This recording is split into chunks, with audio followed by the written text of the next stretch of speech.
ಅಲ್ಲ, ಅಲ್ಲಿಗೆ ಹೋಗಿ ಕುಳಿತು ಧ್ಯಾನ ಮಾಡಿ ಹೋಗ್ತಾ ಇದ್ವಿ. ಯಾಕೆ ಧ್ಯಾನ ಮಾಡ್ತಾ ಇದ್ವಿ ಅಲ್ಲಿ ಕುಳಿತುಕೊಂಡು? ಎರಡು ಕಾರಣಕ್ಕೋಸ್ಕರ. ಒಂದು, ಶಾಂತಲಾದೇವಿ ಅಂತ ಹೇಳಿದ್ವಿ ಅಲ್ಲ, ಹೊಯ್ಸಳ ಸಾಮ್ರಾಜ್ಯದ ಪಟ್ಟದ ಅರಸಿ, ನಾಟ್ಯರಾಣಿ ಶಾಂತಲಾದೇವಿ, ವಿಷ್ಣುವರ್ಧನನ ಪಟ್ಟದ ರಾಣಿ.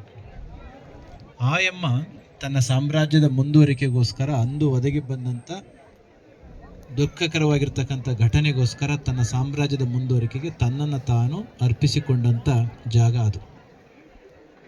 ತನ್ನ ತಾನು ಇಲ್ಲವಾಗಿಸಿಕೊಳ್ತಕ್ಕಂಥದ್ದೇ ಬಹುದೊಡ್ಡ ತಪಸ್ಸು ಅಂತ ಊರ್ಮಿಳಾದೇವಿಯ ಕೈನಲ್ಲಿ, ಅಂದರೆ ಲಕ್ಷ್ಮಣನ ಹೆಂಡತಿಯ ಕೈನಲ್ಲಿ ಕುವೆಂಪು ಅವರು ರಾಮಾಯಣ ದರ್ಶನದಲ್ಲಿ ಹೇಳ್ತಾರೆ.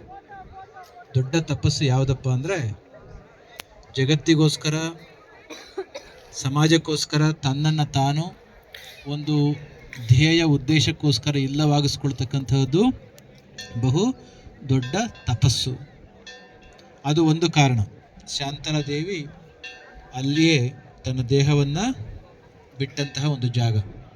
ಎರಡನೆಯದು, ಶಾಂತಲಾದೇವಿ ದೇಹ ಬಿಟ್ಟ 500 ವರ್ಷಗಳ ನಂತರದಲ್ಲಿ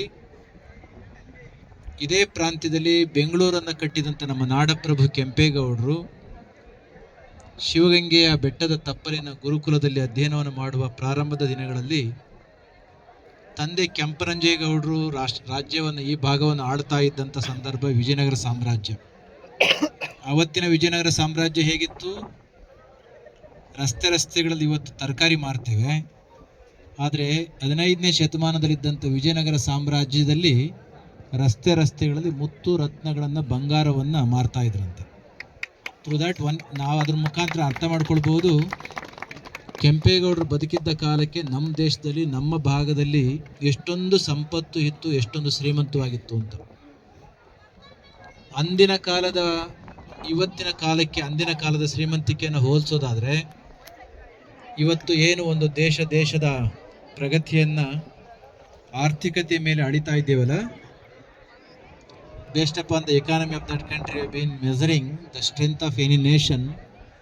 Even if you compare, forgetting the spirituality, the culture and other aspects of the society or the nation, even if the economy is the common factor or the criteria to measure the strength of the country or the nation, ಅವತ್ತಿನ ಕಾಲಕ್ಕೆ ನಮ್ಮ ದೇಶ ಜಗತ್ತಿನ number 1 ಶ್ರೀಮಂತವಾಗಿದ್ದಂತಹ ದೇಶ ಅಂತ ಇತಿಹಾಸ ಹೇಳುತ್ತೆ.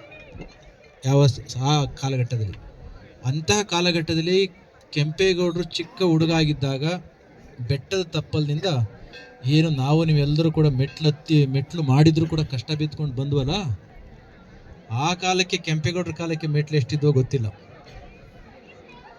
ಕೆಂಪೇಗೌಡರು ಈ ತುದಿಗೆ ಬಂದು ನಿಂತ್ಕೊಂಡು ಸುತ್ತೆಲ್ಲ ಕಣ್ಣಾಡಿಸಿ ದಿಗಂತದವರೆಗೂ ಕೂಡ ಸಾಮ್ರಾಜ್ಯವನ್ನು ವಿಸ್ತರಿಸಬೇಕು ಅಂತ ಕನಸನ್ನು ಕಾಣ್ತಾ ಇದ್ದಂತಹ ಕೆಂಪೇಗೌಡರು ಇವತ್ತು ಯಾಕೆ ಅಷ್ಟು ಪ್ರಸಿದ್ಧರಾಗಿದ್ದಾರೆ, ನಮ್ಮೆಲ್ಲರ ಮನಸ್ಸಿನಲ್ಲಿ ಇದ್ದಾರೆ ಅಂತಂದರೆ, ಯಾವುದೇ ಮಕ್ಕಳಿಗೆ ಚಿಕ್ಕ ವಯಸ್ಸಿನಲ್ಲಿ, ಓದುವ ವಯಸ್ಸಿನಲ್ಲಿ, ಬೆಳೆಯುವ ವಯಸ್ಸಿನಲ್ಲಿ ಒಂದು ವಿಷನ್ ಬಂತು ಅಂತಂದರೆ, ಆ ವಿಷನ್ ತಮ್ಮ ರಕ್ತದ ಕಣ ಅಂತೀವಲ್ಲ, ಪ್ರತಿಯೊಂದು ನಮ್ಮ ದೇಹದ ನರನಾಡಿಗಳಲ್ಲಿ ಕೂಡ ಅದು ಬೆರೀತು ಅಂತಂದರೆ ಖಂಡಿತ there is no other thing other than realising that. ಸಾಕಾರಗೊಳ್ಳದೆ ಅದಕ್ಕೆ ಸಾಧ್ಯನೇ ಇಲ್ಲ, ಸಾಕಾರಗೊಂಡೇಗೊಳ್ಳುತ್ತದೆ.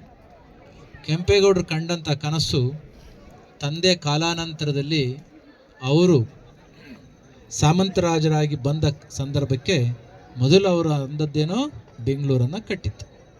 ಯಾಕೆ ಅದು ಬಂದದ್ದು? ಚಿಕ್ಕ ವಯಸ್ಸಿನಲ್ಲಿ ಕನಸನ್ನು ಕಂಡರು. ಆ ಕಂಡ ಕನಸು ಅವಕಾಶ ಸಿಕ್ಕಾಗ ಸಾಕಾರ ಆಯಿತು. ಅದಕ್ಕೆ ಚಿಕ್ಕ ವಯಸ್ಸಿನ ಮಕ್ಕಳು, ವಿದ್ಯಾರ್ಥಿಗಳು, ವಿದ್ಯಾರ್ಥಿನಿಯರು ಮತ್ತು ಮನೆಯಲ್ಲಿರ್ತಕ್ಕಂಥ ಮಕ್ಕಳು ಒಂದಿಷ್ಟು ಕನಸನ್ನು ಕಾಣಬೇಕು.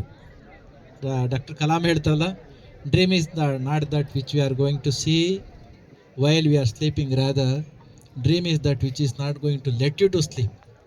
ಯಾವುದು ಕನಸು ಅಂತಂದರೆ ನಿದ್ರೆಯಲ್ಲಿ ಕಾಣೋದು ಕನಸಲ್ಲ. ಅದು ಯಾವ ಕನಸು ನಮ್ಮ ನಿದ್ರೆ ಮಾಡೋಕ್ಕೆ ಬಿಡೋದಿಲ್ವೋ ಅದು ನಿಜವಾದ ಕನಸು. ಅರ್ಥ ಆಯಿತು? ಅಂತಹ ಕನಸನ್ನು ಕಂಡಂಥವರು ನಮ್ಮ ಕೆಂಪೇಗೌಡರು. ಆ ಎರಡು ಕಾರಣಗಳಿಗೋಸ್ಕರ ಹಲವಾರು ಬಾರಿ ನಾವು ಹಿಂದೆ ಹತ್ತಿ ಬಂದಿದ್ವಿ. ಈ ಮಧ್ಯದಲ್ಲಿ ಸನ್ಯಾಸಿ ಆದ ನಂತರದಲ್ಲಿ never had climb this mountain. 2-3 ಬಾರಿ ಹತ್ತಬೇಕು ಅಂತ ಬಂದು ಗಂಗಾಧರೇಶ್ವರ ಸ್ವಾಮಿಯ ದೇವಸ್ಥಾನದ ಪೂಜೆನ ಮುಗಿಸ್ಕೊಂಡು ಹಾಗೇ ಹೋಗ್ತಾ ಇದ್ವಿ.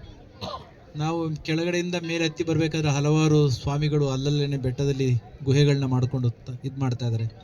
ಅಲ್ಲಿ ಹೋದಾಗಲೆಲ್ಲ ಅವ್ರು ಹೇಳ್ತಾ ಇದ್ರು, ನೀವು ಬರ್ತೀರಿ ಬರ್ತೀರಿ ಅಂತ 3 ಬಾರಿ ಕಾಯ್ತಾ ಇದ್ವಿ, ಈಗ ಕೊನೆಗಾದರೂ ಬಂದ್ರಲ್ಲ, ತುಂಬ ಸಂತೋಷ ಅಂತ ದೇವಸ್ಥಾನದ ಅರ್ಚಕರು ಮತ್ತು ಸಾಧುಗಳು ಸನ್ಯಾಸಿಗಳು ಎಲ್ಲರೂ ಕೂಡ ಹೇಳ್ತಾ ಇದ್ರು. ಇಂದು ಅವರಿಗಾದ ಸಂತೋಷಕ್ಕಿಂತ ನಮ್ಮ ಮಕ್ಕಳೊಂದಿಗೆ ನಿಮ್ಮೆಲ್ಲರೊಂದಿಗೆ ಬಂದು ಶಿವಗಂಗೆಯ ತುದಿಗೆ ಬಂದದ್ದಕ್ಕೆ ತುಂಬ ಸಂತೋಷ ಆಗಿದೆ ಅನ್ನೋ ಸಂದರ್ಭದಲ್ಲಿ ಹೇಳ್ತಾ, ಅಷ್ಟು ಸಾಲದು ಅಂತ ಹೇಳಿ ಕೆಲವರು ಮೆಡಿಕಲ್ ಓದ್ತಾ ಇದ್ದೀರಿ, ಫಾರ್ಮಸಿ ಓದ್ತಿದ್ರಿ.